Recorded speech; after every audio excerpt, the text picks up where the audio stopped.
បើទោះជារវល់ឬមមាញឹកយ៉ាងណាក៏ដោយយើងកុំភ្លេចនៅការជួយឧបត្ថម្ភដល់កងទ័ពរបស់យើងចម្រើនពរមន្ទីរពេទ្យនៅស្រុកជាមខ្សានខេត្តព្រះវិហារដែលជាមន្ទីរពេទ្យសម្រាប់សង្គ្រោះទាហានជួរមុខដែលឈរជើងនៅមុំ3អានសេះព្រះវិហារ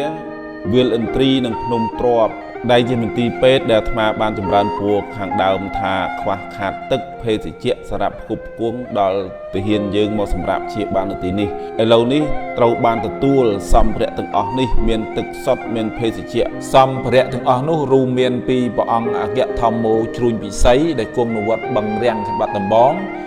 ជួយទឹក high tech ចំនួន300កេសហើយមួយលើដោយសម្ភារៈផ្សេងយ៉ាងច្រើនមែនទែនដែលជាកម្លាំងសាមគ្គីរបស់ប្រជាពលរដ្ឋក្នុងស្រុកមោងវិស័យនិងពុទ្ធបរិស័ទក្រៅប្រទេសដែលបានរួមគ្នាដើម្បីផ្គប់ផ្គង់ដល់មន្ទីរពេទ្យនេះថ្ងៃនេះចម្រើនពរញោមបានជ្រាបថាសម្ភារៈទាំងអស់នេះដែលញាតិញោមពុទ្ធបរិស័ទប្រុសស្រីរួមគ្នានោះ